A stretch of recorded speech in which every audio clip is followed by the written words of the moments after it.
Compte complet extra est présenté par Baseball Québec, la fédération du sport officiel de l'été. Et de Lesters, maître du smoke meat et des hot dogs depuis 1931. Avec votre équipe à l'animation, Alain Usereau et Mark Griffin. Le baseball, c'est plus qu'un divertissement. Après des mois d'inactivité, on veut bouger sur des terrains de balle. Rendez-vous au baseballquebec.com. Débranche tout et on va jouer dehors. Ce sera ton été de baseball. Pour un barbecue réussi, rien ne fait l'unanimité comme un bon hot dog Lesters. Des saucisses parfaitement assaisonnées et fumées à la perfection. En plus, les hot dog Lesters sont préparés au Québec par des gens d'ici. Cet été, gâtez-vous all dress avec Lesters.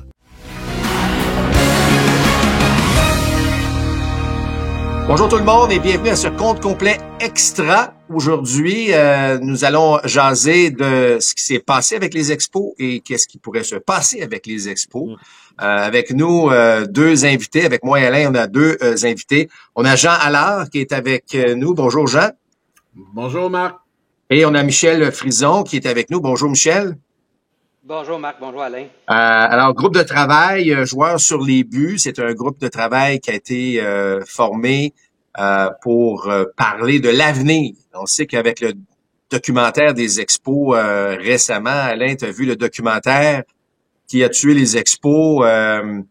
On parle beaucoup du passé, on essaie de trouver qui a blâmé. Est-ce qu'on a fait le tour, Alain, est-ce que le documentaire fait le tour puis on met finalement un point là sur l'histoire des expos? Il y a toujours des choses à raconter, Marc. Mais c'est sûr, pour quelqu'un comme toi, moi, on vivote là-dedans depuis un simple et bon moment. Est-ce qu'on a appris quelque chose?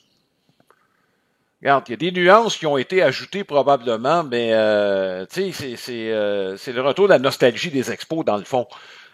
Savoir ce qu'on a appris quelque chose. Moi, dans ton côté, je suis presque sûr que pas grand-chose. Sinon que David Samson, toujours antipathique, bon, à part ça, tu sais, je veux dire, est-ce que c'était nécessaire de le ramener? C'est correct, Marc. Ça nous fait revivre un peu des choses qui nous ont fait vibrer. Moi, à la fin des années 70, début 80, évidemment, j'étais à la fin de l'adolescence, début, t'as tout le temps tendance à idéaliser, mais j'ai fait beaucoup de recherches. Tu sais, j'ai écrit un livre sur cette période-là, puis moi, je pense de recréer cette période-là, ça va être très, très difficile de penser qu'à un moment donné, le baseball, même avec un retour possible, qui serait plus populaire que le Canadien, mais tu sais, j'ai été privilégié de vivre cette période-là, tu sais, à fond. Donc, mais est-ce moi, j'ai appris quelque chose. Les gens, les amateurs de baseball, probablement, de mon côté, de ton côté, des gens qui ont pataugé là-dedans ou qui ont nagé là-dedans, pas juste pataugé, mais nagé là-dedans, c'est un retour. Regarde. Puis comme tu dis, il y a toujours quelque chose, des nuances à ajouter sur ce qui s'est passé. Peut-être, tourner la page de façon définitive. Tant qu'il y aura des gens, Marc, qui auront vécu cette période-là, il y a des gens qui auront des choses à dire. Donc, moi, je pense que ça se peut qu'on voit d'autres choses. Regarde. Si ça peut faire revivre la passion des gens, ben tant mieux. Bon, écoute, en tout cas, chose certaine, moi personnellement, j'ai trouvé ça très, très difficile de faire l'entrevue, même si même si mes propos avaient l'air pas tant en profondeur dans le documentaire. Je te dirais que j'ai fait quand même une entrevue de 2 heures et demie. J'ai trouvé ça très difficile après parce que ça te fait revivre des moments frustrants, des moments où, clairement, il y avait un manque de vision. Là. Je pense que c'était ce qu'on a à retenir de ça, c'est qu'il y avait un manque de vision totale.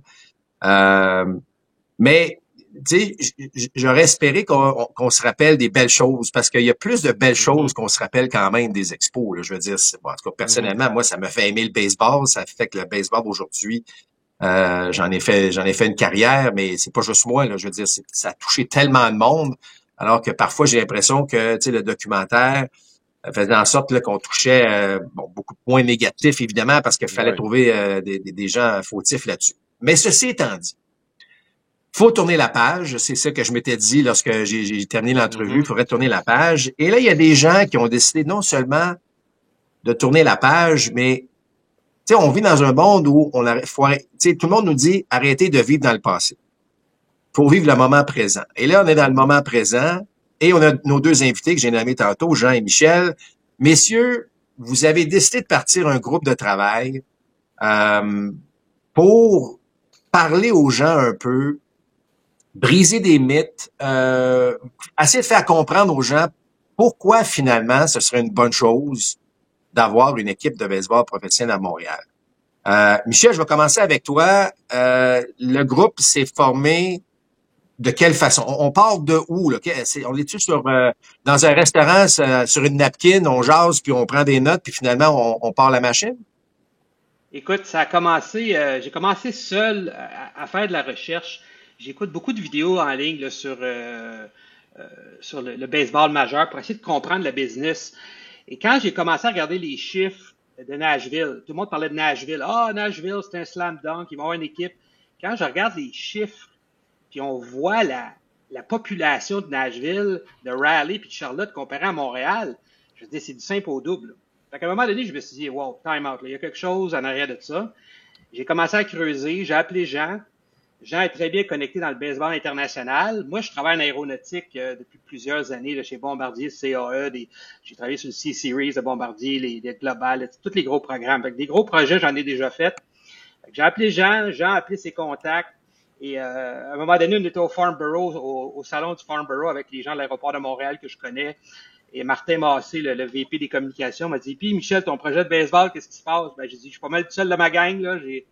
J'aurais besoin d'une équipe. » Il dit « Écoute, on va faire un groupe de travail. » Et ça a parti là au Farnborough alentour d'un lunch en 2 meetings d'aéronautique avec Martin et d'autres personnes qui étaient là présents.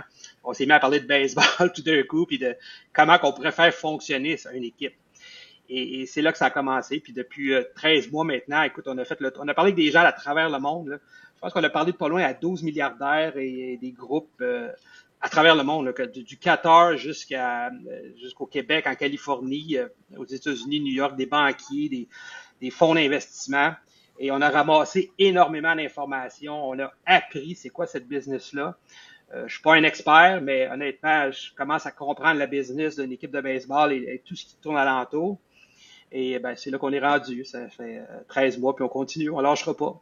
Jean, bon, le 13 mois, là, bon, Michel a quand même décrit rapidement tout ce que vous avez fait, mais est-ce que vous étiez fixé un espèce d'objectif de dire, bon, ben, on va essayer de ramasser un peu d'informations, puis là, on est rendu où? Est-ce qu'on est satisfait? Est-ce qu'on est encore plus convaincu avec l'information reçue qu'il y a 13 mois?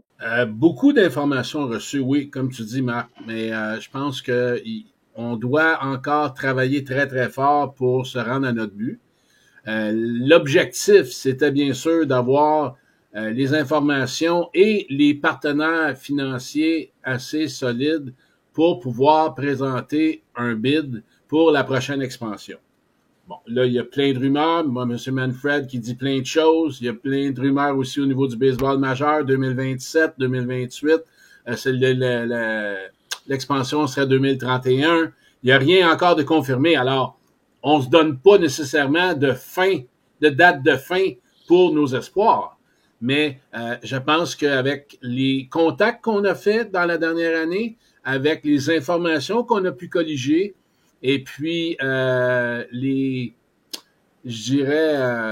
l'enthousiasme aussi qu'on a, puis aux différentes personnes qui nous parlent, ben ça nous pousse à continuer.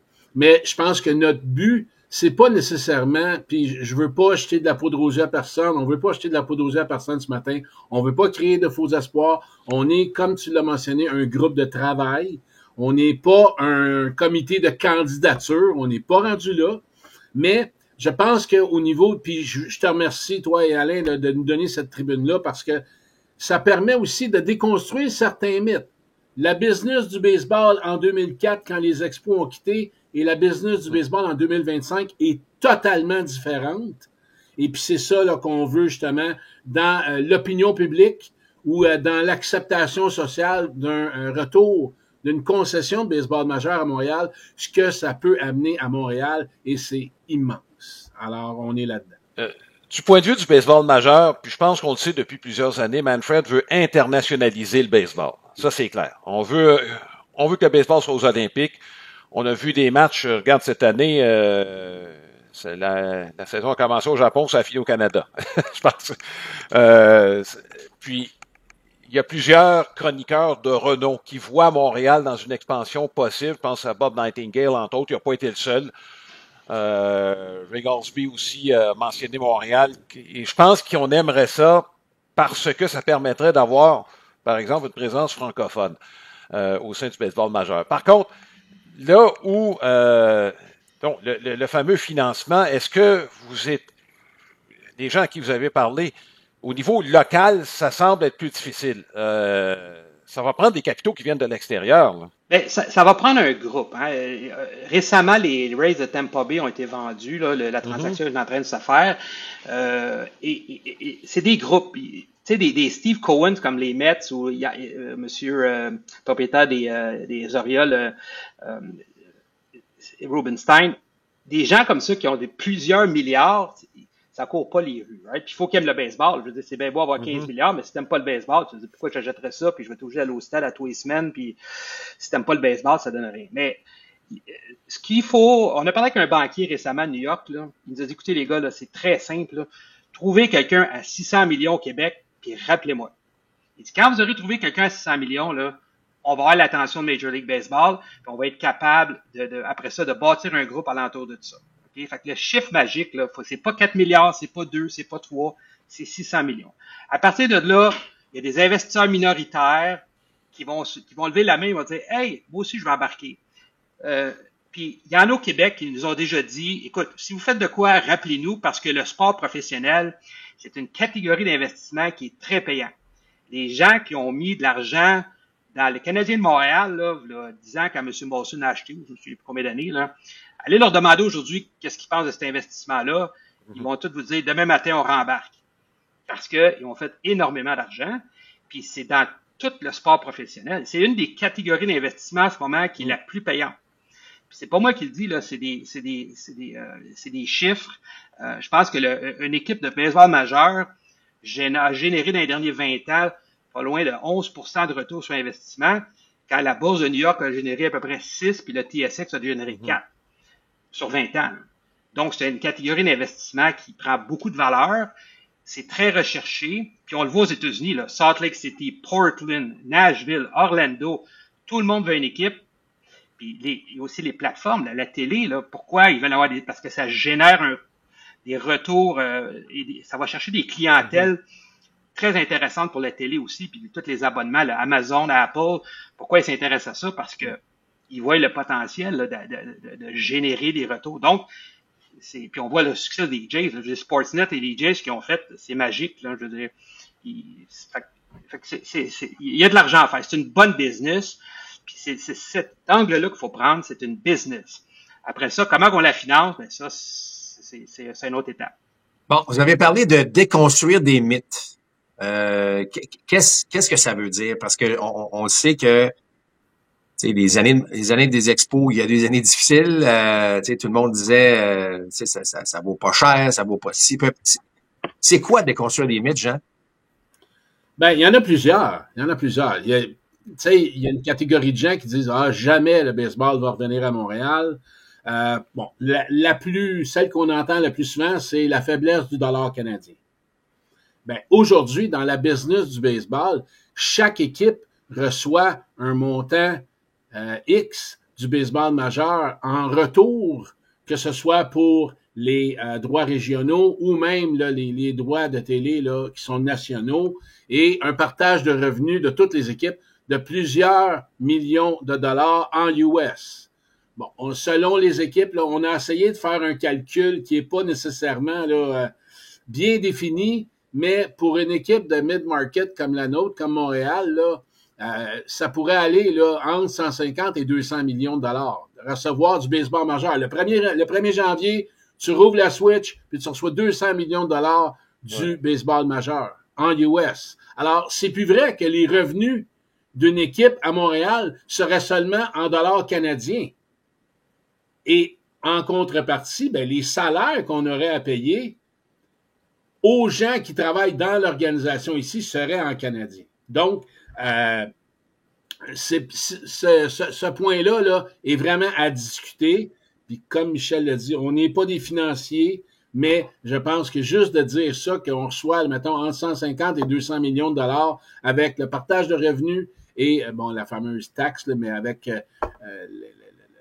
le nouveau plafond salarial là, qui est discuté, là, ça stabiliserait également les revenus de tout le monde. Alors, ça, c'est vraiment quelque chose qui est plus vrai, là, tu sais.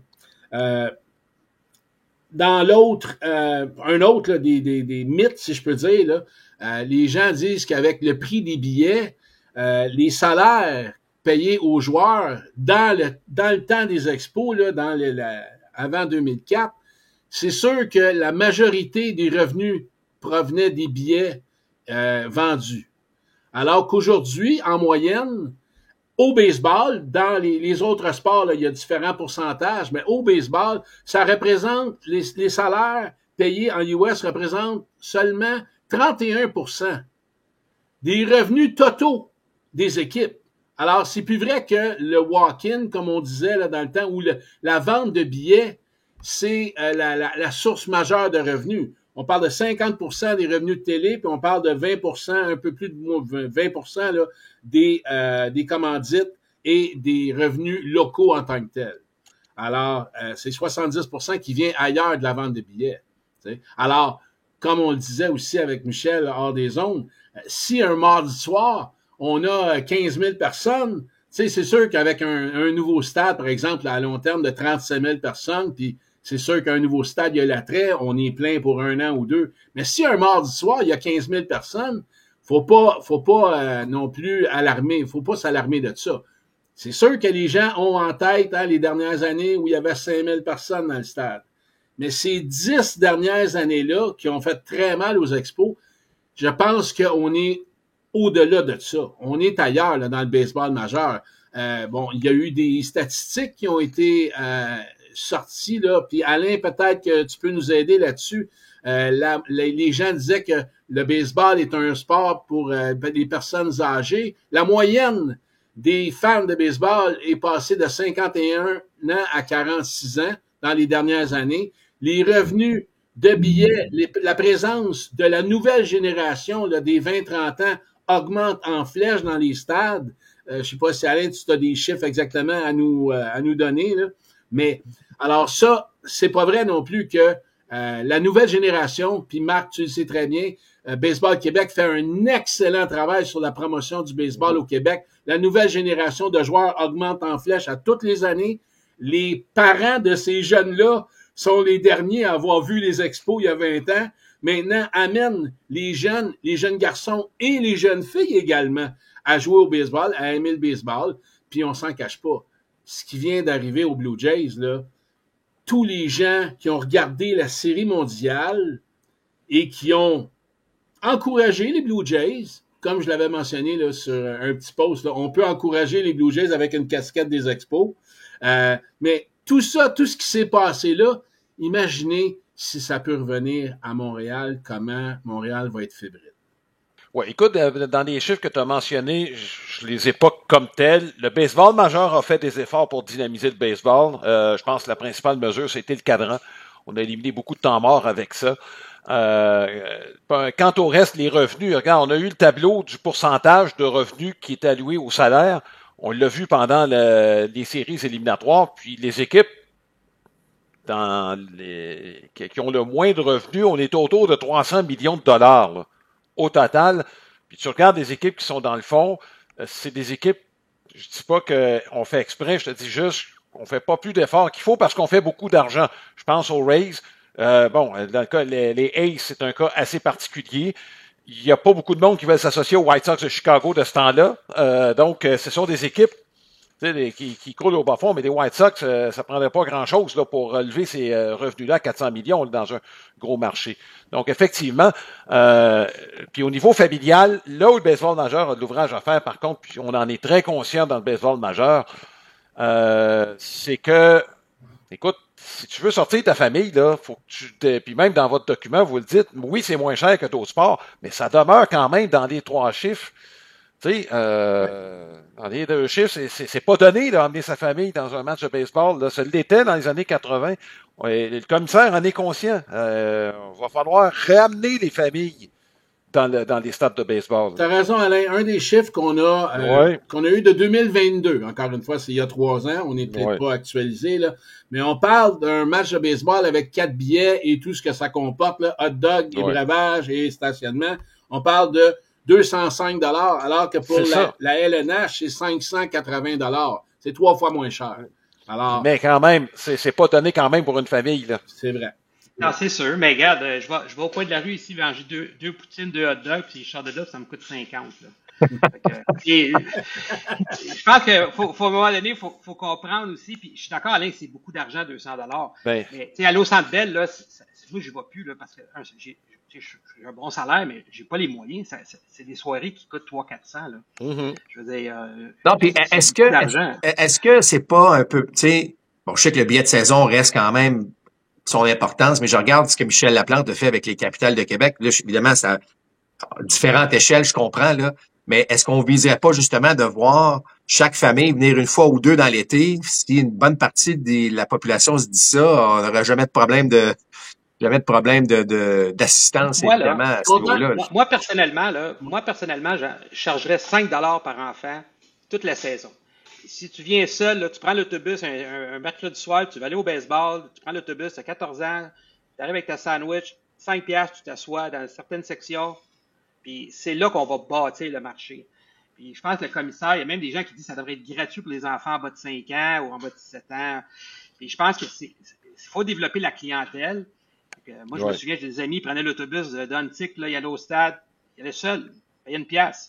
Puis aujourd'hui, c'est des fans de baseball.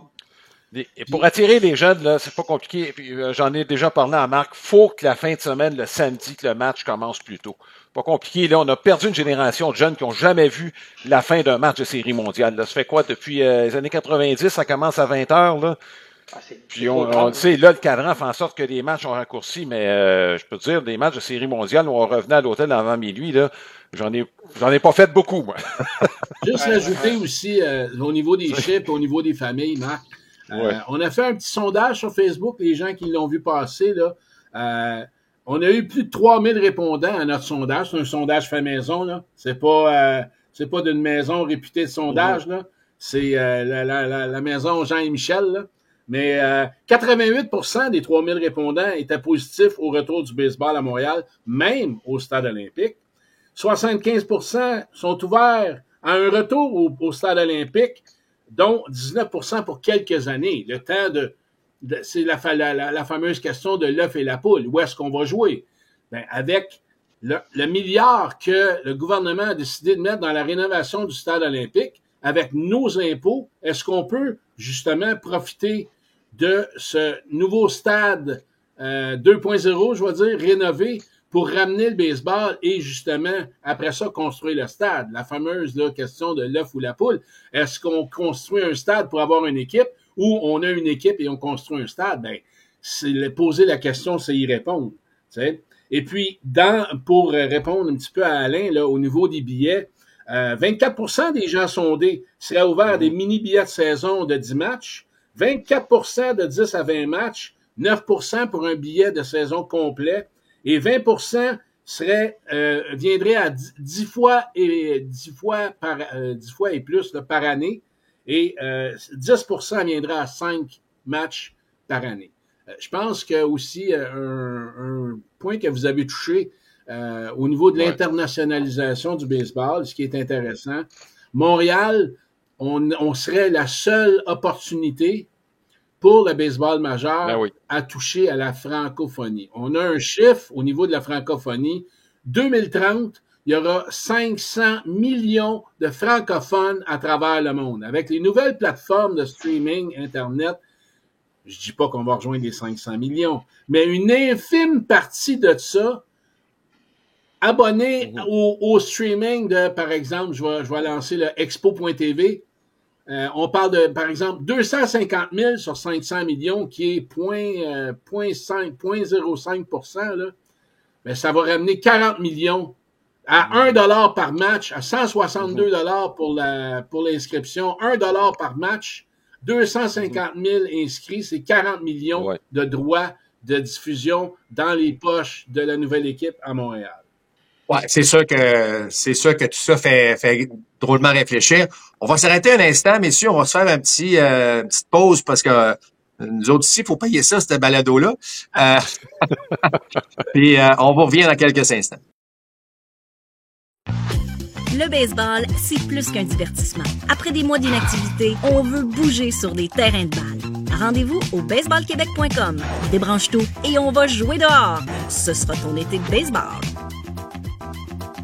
Pour un barbecue réussi, rien ne fait l'unanimité comme un bon hot dog Lesters. Des saucisses parfaitement assaisonnées et fumées à la perfection. En plus, les hot dog Lesters sont préparés au Québec par des gens d'ici. Cet été, gâtez-vous all dress avec Lesters.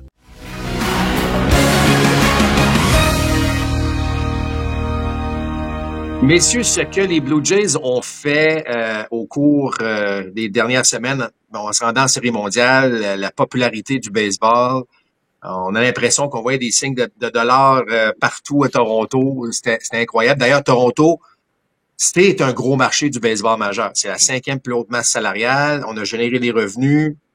Quand je pense que c'est nous autres qui avons payé cette franchise-là, faut-il rappeler l'histoire que c'est une manière incroyable où, rappelez-vous, lorsque Rogers voulait acheter Vidéotron pour quoi, 4 milliards, close, si l'équipe n'est pas vendue à Rogers, il y a une espèce de pénalité de 200 quelques millions de dollars qu'il a fallu finalement payer parce que là, le gouvernement du Québec, Caisse de dépôt, tout le monde est embarqué là-dedans. Puis là, ben finalement, Ted Rogers prend ça, puis ça 200 quelques millions-là, puis achète les Blue Jays. On connaît l'histoire, c'est un peu frustrant. Mais Toronto est devenu donc un gros marché, même si c'est pas aux États-Unis. Montréal se situerait où? Tu as parlé tantôt, Jean, de mid-market. Est-ce que c'est réaliste? Est-ce que c'est réaliste de se positionner ainsi? Est-ce qu'on a... Tu sais, les gens... Je trouve qu'au Québec, on pense petit, on reste petit. Est-ce que maintenant, dans les chiffres que vous avez mentionnés, est-ce que Montréal pourrait bien vivre en étant une équipe qui patauge autour là, des équipes, des 10 équipes peut-être là, qui se retrouvent là, entre 10 et 20 parmi les franchises, en termes de revenus, là, je parle? Ben, écoute, je pense qu'il y a un chiffre qui a été amené pendant la saison. Les gens... De tous les billets vendus des Blue Jays, il y a 15% qui viennent du Québec. Est-ce que ce chiffre-là est réaliste? C'est un chiffre qui a été juste lancé comme ça. Alors, les gens qui partent de Montréal et qui vont à Toronto pour voir un match ou la plupart du temps une fin de semaine, c'est beaucoup de dollars investis. Alors, je pense que, puis de voir ce qui a été fait par les Blue Jays et leur parcours, ça serait tellement gratifiant de revoir ça à Montréal, puis on embarquerait. On la connaît, la foule à Montréal, puis pas seulement à Montréal, la foule au Québec, parce que la nouvelle équipe de Montréal serait également une équipe québécoise. On le fait pour le Québec, par des Québécois. Un des points que vous avez touché au niveau des gens qui disent « Ah, il n'y a pas assez d'argent à Montréal pour faire une équipe compétitive ». Ben, je rappelle que le meilleur exemple, c'est 2025. Cette année, 4 équipes, Détroit, Cincinnati, Cleveland et Milwaukee, font partie du dernier tiers au niveau de la masse salariale des équipes. Alors, c'est toujours possible avec, puis là on parle baseball, on parle strictement baseball. Mon opinion à moi, le changement là, de cap au niveau de Cincinnati, c'est Terry Francona, mais bon, pas tout le monde peut avoir sa vision ou son opinion là-dessus, mais il a gagné partout où il est passé. Ben, ce qu'il a fait avec Cincinnati, avec une masse salariale, comme je le répète, dans le dernier tiers, c'est incroyable. On pense que, et on s'est fait dire par un exécutif du baseball majeur, qu'avec une masse salariale d'environ 150 millions, qui est dans le milieu, là, dans la médiane, si je peux dire, là, ou la moyenne ou la médiane des équipes, là, on pourrait avoir une équipe qui aspirerait aux grands honneurs. Michel? Ben écoute, je pense que c'est vraiment un mythe de dire que Montréal, c'est un petit marché, là. Je pense qu'on en a parlé tantôt, mais quand j'ai regardé les championnats qui se sont gagnés dans les derniers 20 ans, les grandes équipes n'ont pas tout le temps gagné. Bon, les chiffres là, les large markets, là, les Yankees, les Red Sox, Dodgers, Astros, Phillies, 14 championnats, OK, sur les derniers 25 ans. Mid-market, où Montréal se situerait, là, on serait dans le mid-market, il y a eu 7 championnats, là, 7 séries mondiales. Puis les small markets, les Royals et les Marlins, n'ont gagné 2. C'est sûr que, statistiquement, quand tu mets plus d'argent, à un moment donné, tu as plus de chances. Mais l'équipe qui dépensait le plus dans les derniers 25 ans a gagné seulement 4 fois là, les séries mondiales. Là. OK? Donc, c'est pas nécessairement juste l'argent. Les Yankees, cette année, sont rentrés dans le wild card et les Dodgers. Donc, c'est pas vrai qu'on est un petit marché. Puis ça, je pense que c'est une fausse croyance qu'il faut absolument démolir, qu'il faut détruire, enlever de notre conscience collective. Comme tu as dit tantôt, pensons petit, restons petits. Là, je pense qu'on le voit au point de vue macroéconomique en Amérique du Nord. Il faut arrêter de penser petit. On a un marché, on a des gens capables.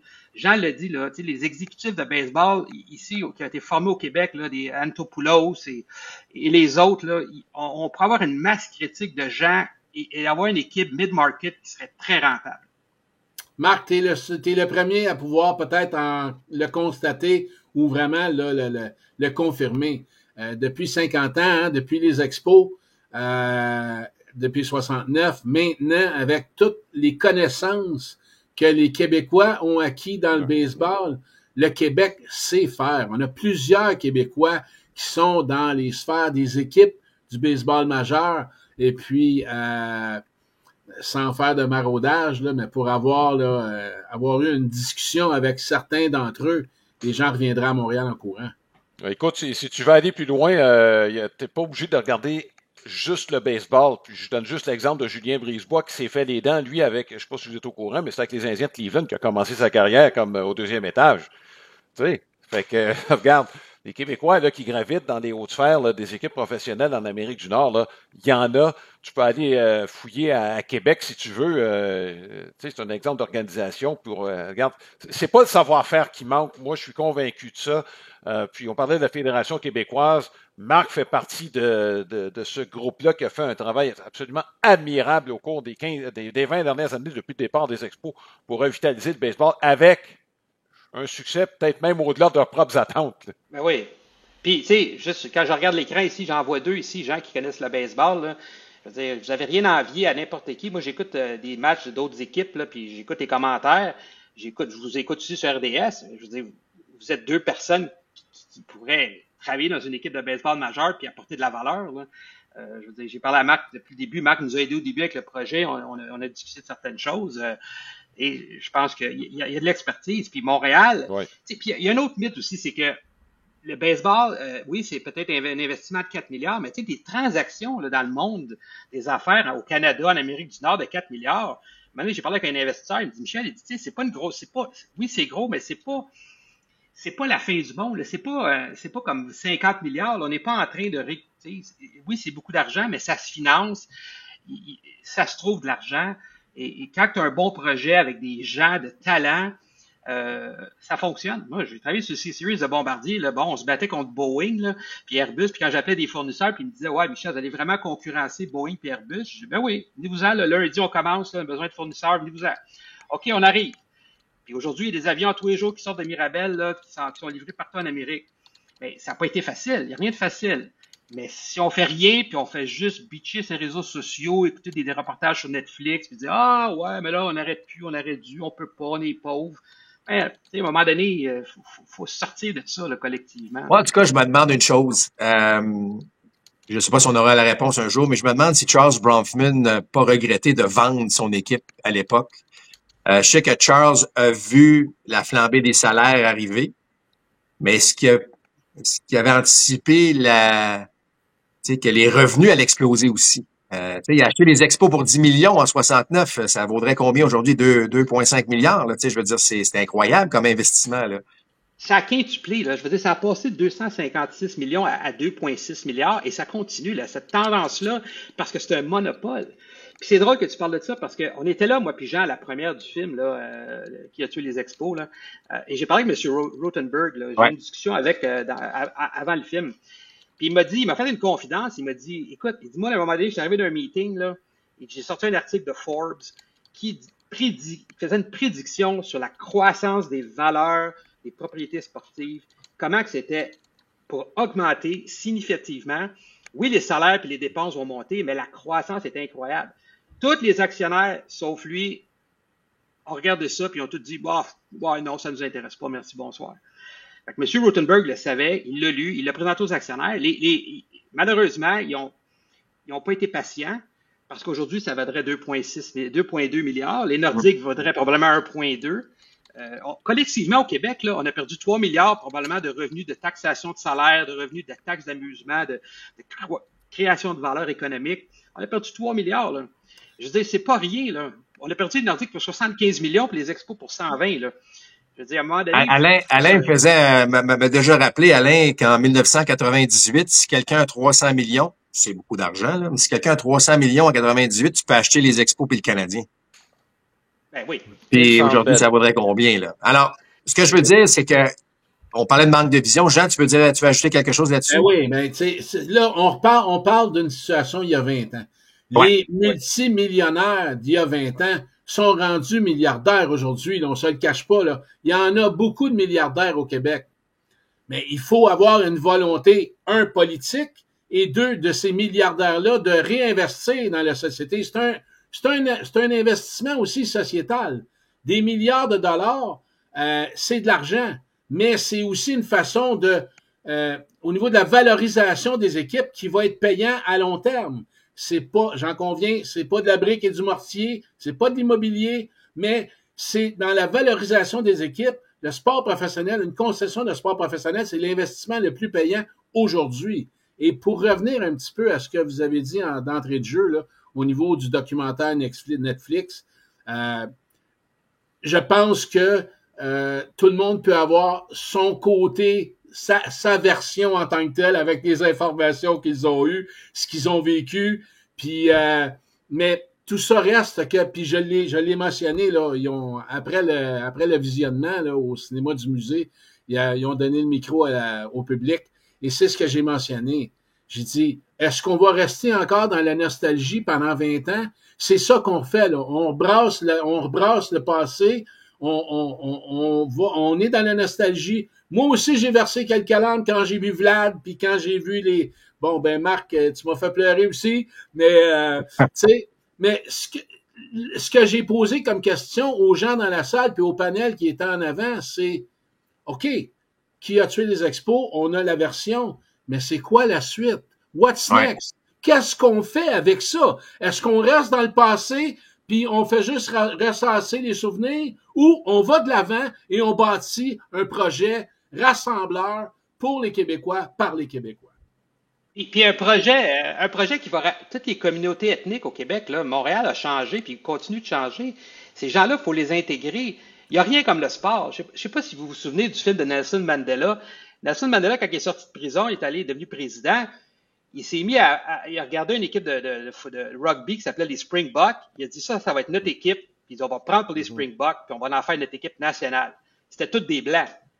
Puis ça a été un symbole incroyable parce qu'ils ont gagné le championnat. Puis tout le monde en Afrique du Sud s'est mis à suivre les Springboks. Puis c'est dans le film de Nelson Mandela, c'est bien expliqué. Fait que le sport, là, c'est pas juste de l'argent. Non. C'est un élément sociétal qui regroupe les gens, qui rapproche les gens. Au lieu de voir les différences, les religions, ça rapproche les gens. Puis le ciment au Québec... On l'a vu avec les Blue Jays, hein? On l'a vu avec les Blue Jays. Puis, tu sais, il y a eu 800 000 Québécois là, qui ont regardé TVA Sport, puis Rogers, Fox. Je veux dire, ça peut devenir un élément important d'une société. Fait que c'est bien beau de parler de l'hôpital, puis tout ça, puis dire, oui, mais l'hôpital, OK, j'aime bien ça, l'hôpital, là, mais le budget de l'hôpital en 2004, c'était 20 milliards, là, c'est rendu 65, l'hôpital, elle va pas mieux, puis à tous les semaines, là, ça va de moins en moins bien, mais c'est une business qui a un impact social important. Il y a un paquet de monde qui vous regarde, Alain, puis Marc, qui sont à la maison, qui sont en perte de mobilité, qui ont rien d'autre que le baseball. Là, moi, j'ai un ami, à tous les jours, là, il regarde le sport parce qu'il peut pas sortir, il est à moitié aveugle. Puis, il dit, moi, le sport, là, c'est ça qui me garde en vie. Là.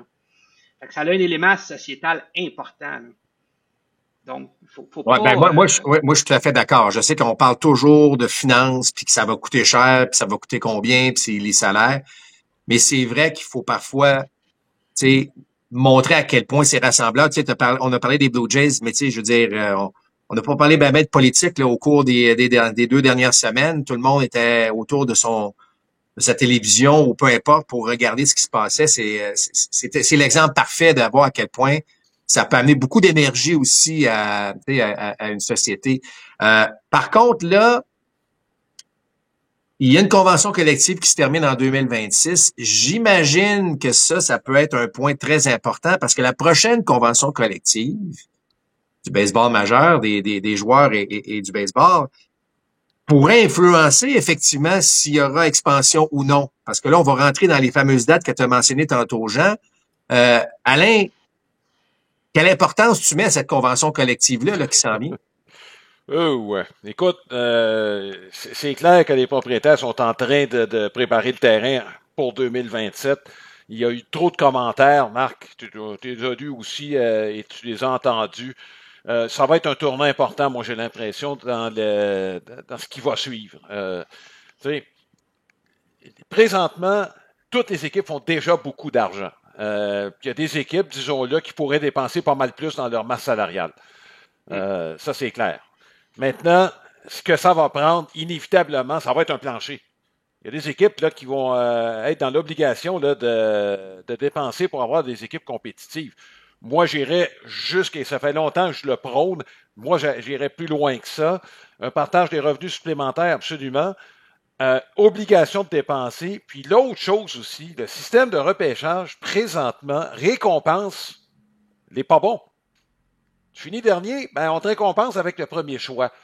Moi, ça fait longtemps que je prône le fait qu'un repêchage, ça ne devrait pas être en fonction de ton dossier de l'année précédente, ça devrait être au hasard. Une fois sur 30, tu as le premier choix. Puis, regarde, les choix compensatoires s'ajoutent. Si tu perds un joueur autonome, j'ai pas de problème.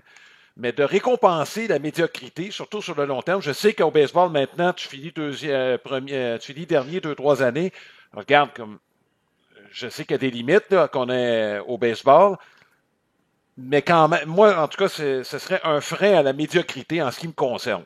Parce qu'il y a des équipes là, qui ont exagéré un peu, je pense à Miami au cours des années. San Diego l'a fait avant le dernier propriétaire.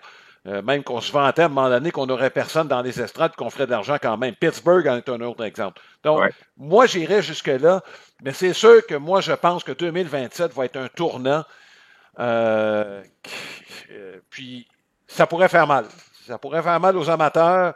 Puis, c'est malheureux, mais je pense qu'il faut s'y attendre. Jean et Michel, Jean, vas-y, Jean. Je pense que, puis c'est mon humble opinion, puis c'est ce qu'on entend également, c'est ce qui s'est passé dans les autres sports professionnels. Alain, tu mentionnes un plancher salarial, ça va venir aussi avec un plafond salarial qui va stabiliser les dépenses de toutes les équipes, qui va les ramener sur un certain pied d'égalité là-dessus, ce qui va amener plusieurs équipes à pouvoir être compétitives. Bon, avec là, le remaniement des divisions, on parle aussi là, de 32 équipes avec les 2 équipes là, de l'expansion, une dans l'Est, une dans l'Ouest. Ben, les 32 équipes pourront peut-être avoir 4 divisions de 8 équipes. Il y aura un remaniement justement des équipes. Est-ce qu'on peut passer à 16 équipes qui vont passer dans les séries éliminatoires? Mais je reviens au plafond salarial. La stabilité des revenus va faire que toutes les concessions du baseball majeur, la valeur de ces concessions-là va augmenter en flèche dans les 5 et 10 prochaines années. C'est ce qui s'est passé dans les autres sports. Les Lakers qui viennent d'être vendus 10 milliards, les Celtics qui viennent d'être vendus 6 milliards, et toute la valeur des équipes dans les autres sport, là, c'est ça que ça a fait. Alors. Mais Alain, Jean, tu sais que la bébite du baseball est différente. Et là, de dire, ben oui, ça va prendre un plafond puis ça va tout régler, je suis d'accord avec toi.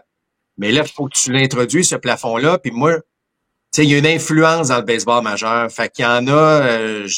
Moi, là, personnellement, je le vois pas, le plafond. J'aimerais ça, là. Mais je vois pas comment on va régler les 25 dernières années de la relation entre l'association des joueurs et les propriétaires. je vois pas comment on va pouvoir régler un plafond. Moi, je pense que, je sais, on l'entend souvent, tu sais, les commentaires des gens d'ailleurs du Québec, c'est de dire, s'ils pouvaient mettre un plafond, là, au moins, on sait que, bon, ça explosera pas en termes de salaire. Mais la réalité, c'est que j'ai l'impression qu'on va pouvoir négocier, comme Alain a dit tantôt, une taxe de luxe encore plus importante lorsqu'on va dépasser un certain montant, puis qu'on va permettre un plancher. Mais personnellement, en cette fin 2025, moi, je ne crois pas, je le souhaiterais, mais je ne crois pas qu'il va y avoir un plafond compte tenu des relations du passé. Je sais pas, Michel ou Alain, si vous êtes d'accord avec moi. Hey, écoute, Marc, juste hier soir, je me préparais pour notre entrevue. J'ai écouté une entrevue avec un des top exécutifs de Major League Baseball Player Association qui négocie avec les propriétaires. Puis le gars est très smooth. Il dit, regarde, il dit, le plafond salarial, là, le problème, c'est le plancher. Tu as des équipes qui dépensent pas. Ils reçoivent du revenue sharing. Nous, maintenant, on la comprend, la formule de revenue share. Là. Je veux dire, quand tu reçois, je sais pas, moi, 120 millions, puis tu dépenses 67, puis tu te mets 67 dans les poches pour t'acheter un yacht à Miami, je veux dire, là, on a un problème. Là, puis c'est un des gros problèmes. Parce que tu as bien beau me dire, OK, on va mettre un cap, mais le cap, ça vient avec des problèmes aussi. Là, à un moment donné, il te manque un joueur parce que là, tu as un blessé, là, tu peux pas défoncer le cap. C'est pas la. En tout cas, moi, j'étais convaincu avant, mais là, je le suis un petit peu moins. Après avoir écouté ce gars-là, je dis il y a des points qu'il apporte qui sont positifs par rapport à, comme tu dis, le revenue sharing, c'est une bonne formule qui fonctionne. Hein. Tout le monde fait de l'argent. Il n'y a personne qui se ramasse à emprunter de l'argent pour payer les factures à la fin du mois. Puis ça fonctionne. Après ça, comment que tu l'exécutes? Parce que l'argent que tu vas chercher, que tu limites en haut, tu l'envoies en bas, mais en bas, il faut qu'il y ait dépense. Ouais, tu créeras pas de la nouvelle argent parce que tu mets un cap salarial. T'sais, au bout de la ligne, c'est juste un transfert d'argent, appelle-le comme tu veux. C'est de l'argent qui part du haut qui s'en va en bas. Ce que tu as besoin, dans le fond, c'est le plancher, puis peut-être aussi, faudrait que je regarde le chiffre exact, le pourcentage de revenus qui s'en va aux joueurs. Ça prend un minimum de garantie, de pourcentage. Est-ce que les joueurs seraient prêts à l'accepter, seraient prêts à se pencher là-dessus? Regarde, il y a tellement de choses sur la table présentement. Moi, j'ai l'impression que c'est là où les joueurs pourraient regarder d'un peu plus près. Tu sais, je lance un chiffre. Admettons, là, on a 45% des revenus qui s'en vont dans les salaires des joueurs. Puis là, tu arrives à la convention collective. On a besoin d'un plafond, d'un plancher. On vous garantit que le pourcentage de revenus qui s'en va sur les salaires va passer de 45 à 55. Regarde, je pense que c'est quelque chose qui peut être sur la table qui pourrait être intéressant. Mais c'est sûr que ça change la structure salariale dans le sens où tes gars 70 millions par année, tu en auras peut-être moins, mais les plus bas salariés vont gagner peut-être davantage. Ben, Alain, sans vouloir jeter de pavé dans la mort, est-ce qu'un lockout en 2027 pourrait permettre aux deux parties de mettre un petit peu d'eau dans leur vin et de vouloir négocier de bonne foi pour le bien de la game en tant que telle? Le bien. Ben, écoute, moi, personnellement, je crois pas à ça. Le baseball a le vent dans les voiles actuellement. Ouais. Et 94, là, Internet, là, ça n'existait pas ben les choix. Tu comprends ce que je veux dire? C'est là, il y a trop de choix, selon moi, pour la population d'aller vers ailleurs. Tu vas perdre beaucoup trop. Ça, c'est mon opinion qui est personnelle là-dessus. Marc a raison là-dessus. Puis je veux juste rajouter quelque chose, Marc. L'offre de divertissement est pas mal plus diversifiée l'été que c'était avant. Auparavant, il n'y a pas de football, pas de basket, pas de hockey. Bon, on est correct. Mais là, regarde, c'est correct. On va peut-être regarder plus de volleyball, peut-être plus de sport là, qu'on ne voyait pas il y a quelques années qui se disputent l'été. Regarde, il faut être très prudent. Juste TikTok, là, combien de personnes qui écoutent un match de baseball qui regardent le petit singe en Afrique qui sort d'un arbre à l'autre puis qui ne regardent pas la game? Là? Je veux dire, le super fan, là, tu sais, le super fan des. Je sais pas si vous voyez le super fan des Marlins là, qui était assis toujours en bas, qui ont chanté orange des Marlins. Là. Je l'ai rencontré à un moment donné, ce gars-là, puis il regarde même pas le match. Là. Il paye des billets à 10 000 par mois, 10 000 par match, puis il s'assoit là, puis il regarde son téléphone cellulaire. Puis les jeunes ne consomment plus la télé comme nous, on la consommait. Hein. Moi, j'ai parlé avec un père de famille, il m'a dit, mon garçon, il suit la NFL, c'est un fan des Seahawks de Seattle, il écoute jamais un match, il suit les joueurs, il suit de tout ce qui est sur les réseaux sociaux, et les résumés des matchs, les meilleurs catchs, les meilleurs jeux, il écoute jamais un match. Donc, la game a changé. Major League Baseball, Alain t'a dit, c'est un bon point, il faut qu'il fasse attention. Parce qu'en 2028, tous les droits de télé de Major League Baseball vont être renégociés on est au courant. Ben, c'est ça. Là, si Amazon arrive avec Apple et dit, Monsieur Manfred, voici notre offre, c'est 7 milliards, on veut toute la patente au complet, ça va être plate, là. Parce que c'est pour ça qu'il y a des groupes ici au Québec, au Canada, doivent se réveiller et dire, là, la game va changer, le sport professionnel, c'est une bonne business, et d'embarquer, d'aller voir Major League Baseball maintenant, dire, écoutez, là, on peut-tu embarquer? Qu'est-ce que ça prend? Le Sportsnet va être protégé, puis probablement les Yankees avec le Yes Network. Mais la game des médias est en train de changer. Puis vous savez, vous êtes là-dedans. Là. Ouais, absolument. Je reviens avec ce qu'Alain a mentionné tantôt, là, puis c'est un point qui est très important là, qu'on a glissé peut-être un peu trop rapidement. Mais tu sais, les gens regardent le salaire de Ohtani, puis regardent le salaire de Vladimir Guerrero, puis on dit comment on peut se permettre ça? Juste rappeler aux gens que c'est 5 à 6% des joueurs du baseball majeur qui font 25 millions et plus. Donc, la majorité des joueurs du baseball majeur, tu sais, ils sont pas... C'est 1,3 million. C'est 1,3, j'ai trouvé 1,3 million. Ils font pas pitié, mais c'est parce que ce que j'allais dire, c'est que dans la convention collective, puis on sait que les représentants des joueurs, c'est des gars comme Max Scherzer, j'ai rien contre Max, mais Max, on sait qu'il a fait son argent, là. Mais il faudrait effectivement penser au gars que, tu sais, ça y prend pratiquement 6 ans dans le baseball majeur pour finalement aller chercher beaucoup d'argent. Alors, il faudrait peut-être rétablir aussi que les joueurs qui font 1,3 ou évidemment, qu'on pense à eux un petit peu plus. Alors que souvent, dans les conventions, on pense beaucoup aux multimillionnaires qui sont les 5 à 6% des joueurs, là. Et des fois, les plusieurs années qui sont passées au baseball mineur avec des salaires de crève-fin aussi, là. Ouais. Pour se rendre au baseball majeur. Exact. Messieurs, là, ça fait 13 mois que vous travaillez sur le dossier. Vous avez dit, vous avez rencontré des gens d'un peu partout, des milliardaires, des banquiers, des gens qui sont près du baseball majeur. On est rendu où? Qu'est-ce qu'on fait? Quelle est la suite pour Jean et Michel dans votre groupe? On focus sur quoi? Est-ce qu'il y a des choses tangibles? C'est quoi la suite? Oui.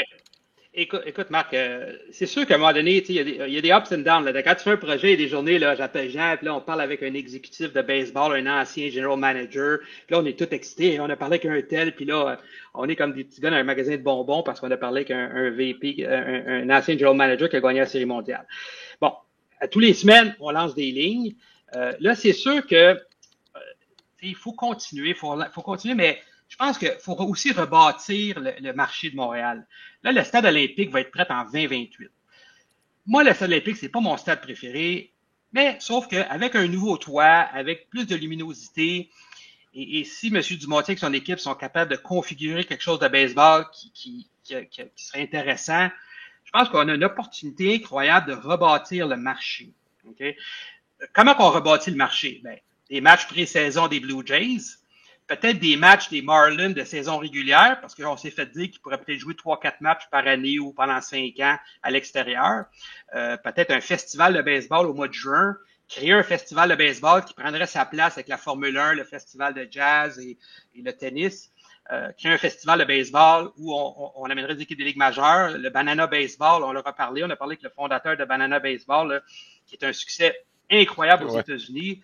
Bon, il nous a fait comprendre qu'il n'y avait pas besoin de nous autres, mais on lui a dit, regarde, si tu veux que Jean fasse les commentaires en français, parce que lui, il est complètement indépendant, là. Il vend ses propres billets, lui, il loue le stade, il vient jouer. On dit, parfait, regarde, Jean va être ton commentateur en français, puis la vie est belle. Mais c'est de ramener du baseball. Là, on n'a pas de baseball à Montréal, là, ça n'a pas de maudit bon sens, là. T'as une génération de kids, là, qui ont des casquettes des Blue Jays dans le métro, puis qui n'ont jamais vu un match de baseball à Montréal. C'est inacceptable. Moi, dans mon livre à moi, là, faut changer ça. Donc, on va continuer, on va parler avec le stade, on va parler avec différentes personnes.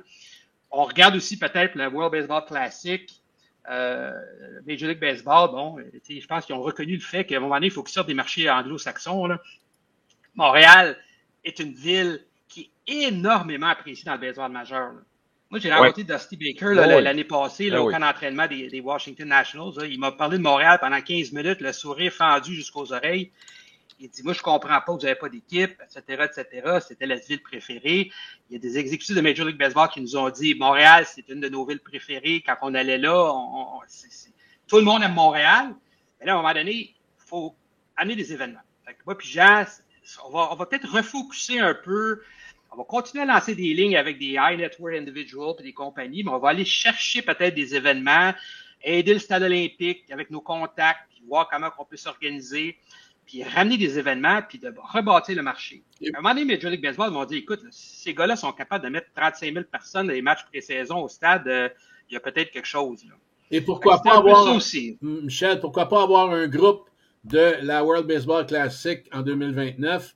On sera à Miami en mars prochain, et puis comme observateur, et puis on va aller chercher beaucoup de données. Ça fait partie un petit peu de la suite pour les prochains mois, Marc. Oui, c'est ça qu'on va miser là-dessus. On va continuer à lancer des lignes. C'est sûr que c'est pas facile de rejoindre des milliardaires puis leur entourage. Là, on a mis beaucoup d'efforts là-dedans. Moi, je trouve qu'on était quand même bon là. Pour deux gars d'antique avec un laptop et un téléphone, on s'est quand même bien débrouillé. Mais là, il faut penser autrement, il faut rebâtir le marché, il faut aller chercher des événements.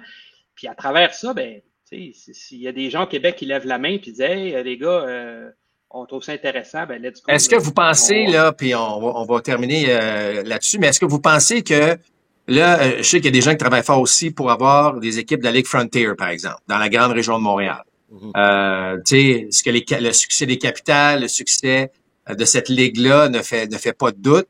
Est-ce que vous pensez que, tu sais, si on se dote de stades, je sais pas, 3500, 4000 à Rive-Nord, Rive-Sud, tu sais, pour que le baseball fasse parler de lui aussi à plus petite échelle pour préparer un petit peu la table éventuelle, là.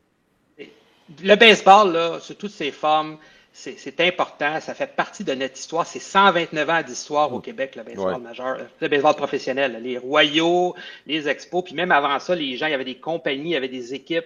Ça fait partie de notre histoire, là. Puis la Ligue Frontier, c'est un très beau succès. Le Rocket de Laval fonctionne, le Canadien de Montréal fonctionne. Je vois pas la Ligue junior majeure fonctionne. Je vois pas pourquoi on se priverait de bon baseball au Québec. Puis la Ligue Frontier, ben, c'est un beau succès. Puis moi, des gens qui sont là-dedans, on n'est pas là pour essayer de leur tirer le tapis sous les pieds, là. C'est pas ça le but, là. Nous autres, on est focusés sur Major League Baseball, on regarde ça, on parle avec des gens, mais un n'empêche pas l'autre. Mais Michel, juste te dire, là, les franchises qui fonctionnent le mieux dans la Frontier, c'est des équipes qui sont à peine 50 km d'une équipe du baseball majeur. Donc, tu sais, fait que c'est un va avec l'autre. C'est pas un est contre l'autre, c'est loin de ça. Au contraire, je pense que, puis la région de Québec, tantôt Jean parlait du travail de la fédération puis de l'augmentation. Et juste pour donner des chiffres très, très, très rapides, des belles années des expos, il y avait 46 000 jeunes qui jouaient au baseball au Québec. Et les expos sont partis en 2004. Été 2005-2006, on est tombé au bas mot, 15 000. Ouais. Et là, on est au-dessus de 40, on approche le 45, dont 5 à 6 000 filles. Et donc, on retourne dans les belles années. Le problème, c'est qu'il manque d'infrastructures. Alors, les infrastructures avaient été changées pour le soccer à l'époque. C'était correct parce que le soccer avait pris de la place. Mais là, chaque municipalité ou région, peu importe, ou ville, on est pris là à bloquer les inscriptions à une centaine de personnes parce qu'il n'y a pas de terrain. Tu as absolument raison, Marc. Écoute, je le dis souvent là, dans ma bataille pour avoir un stade communautaire à Montréal. Hein, on a perdu le stade des Royaux des années 60 pour une polyvalente. Ouais. On a perdu le parc Jarry parce que personne ne voulait en prendre la gestion en tant que telle. On l'a perdu au tennis. Mais au Québec, hein, si on parle au stade Léo Asselin à Actonville, les deux dernières rangées, les bancs de bois, c'est des bancs du stade de Lormier. Au stade Napoléon Fontaine de Granby, c'est les estrades en métal du parc Jarry. Au stade à Thetford Mines, c'est les estrades de l'autostade, l'ancien stade des Alouettes. Ouais, on a des petits bouts de Montréal un peu partout, mais il n'y a aucune volonté politique dans les 20 dernières années depuis le départ des Expos à construire un stade digne de ce nom à Montréal. Je le répète encore, c'est mon humble opinion, ça n'implique pas personne d'autre que moi, mais je pense qu'à Blue Bonnet, on aurait une place pour faire un stade de baseball, un aréna multiglace, un centre sportif multisport avec 3000 logements sociaux, un poste de police, une école, puis une bibliothèque. avec 43 hectares à Blue Bonnet, ça serait, puis ça fait 10 ans qu'il se fait rien là. T'aurais pas voulu te présenter comme maire, Jean? Non. Nous, notre job, Marc, c'est de ramener les expos. C'est ça, exactement. Puis, des fois, j'y passe à la politique. Je dis non, Michel, les expos. Non, je comprends. Ça va être notre max. C'est pour ça qu'on fait ça. Puis, des fois, je vois des jeunes dans le métro avec des casquettes, puis je leur dis, j'espère un jour tu vas aller à Cooperstown, tu vas aller voir c'est quoi un musée de baseball, puis tu vas triper comme moi le restant de ta vie sur le baseball parce que c'est un beau sport, puis faut ramener ça au Québec. Là. Alain, un petit mot de la fin? Ben écoute, regarde, on est bien placé. On aimerait ça avoir une équipe. Évidemment, ça va prendre quelqu'un qui a des poches profondes. Oui. Et ça, c'est la première étape. Je pense que c'est... il y en a qui ont des poches profondes au Québec, Alain. Ben, écoute. Voilà ce message. C'est l'intérêt. Le baseball, puis je pense le sport en général, oui, pour les entreprises qui veulent s'impliquer, c'est payant. Pourquoi? Parce que dans le monde du divertissement visuel aujourd'hui, c'est la dernière chose que les gens veulent voir en direct. C'est de là l'attrait du sport. Tu sais, je fais toujours la comparaison avec la série Friends, qui a été très populaire. Moi, je me rappelle avoir une copine de jeudi soir, là, quand Friends passait, là, on ne pouvait pas rien prévoir. Là. C'était fixé, puis après Friends, il n'y a pas de problème. Là, aujourd'hui, il y aurait une télésérie comme celle-là, c'est pas grave, on va la voir le lendemain, là. Tu comprends? Donc, mais quand elle est finie, elle est finie. Quand Friends est fini, là, il n'y en a plus. Il faut que tu tombes d'une autre série. Tandis que le baseball, tous les soirs, c'est que le fait que Friends, tu peux le regarder le lendemain. Il n'y a pas personne. Là, si tu t'en vas au baseball, tu manques le match, c'est presque impossible de ne pas savoir le score le lendemain matin quand tu vas te réveiller. Friends, tu peux le regarder le lendemain. Il n'y a personne qui va me dire si Chandler, là, il a cassé avec sa blonde. Là. Donc, tu comprends? Je pensais pas qu'on s'allait dans cette direction-là dans la discussion. Là. Ce que je veux dire, c'est tout simplement que le sport a une place privilégiée dans le divertissement aujourd'hui. C'est pour ça que les droits sont si élevés. Mais le baseball doit faire attention. On l'a mentionné tantôt, l'offre de divertissement s'est multipliée depuis la dernière grève de 94. Mais oui, effectivement, quelqu'un qui a les reins assez solides pour s'embarquer, parce que c'est ça qui est le défi, de s'embarquer dans l'aventure. Une fois que c'est fait, tu devrais être correct. En tout cas, messieurs, merci beaucoup. Moi, j'ai toujours gardé ce petit espoir-là de revoir du baseball à Montréal, même si parfois, comme Michel a dit tantôt, il y a des journées que tu te lèves, tu dis, ma foi, ça existera jamais, ça n'arrivera jamais. Mais merci de garder cette petite fenêtre ouverte, juste par votre travail, vos contacts, vos connaissances. Je pense que c'est important quand même, parce que je sais que le baseball majeur a entendu parler de vous par le biais de bien des contacts que vous avez faits. Fait que juste savoir que ça existe, ben ça garde cet espoir-là vivant. Jean-Laure, Michel Frison, je vous remercie beaucoup.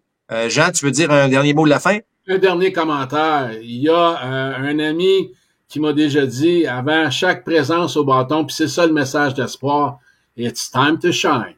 Oui, monsieur. Oui, monsieur. Ben, merci beaucoup encore une fois, puis on va suivre le dossier de près, messieurs, qu'ici, on pourrait se reparler dans la prochaine année, si évidemment il y a d'autres développements.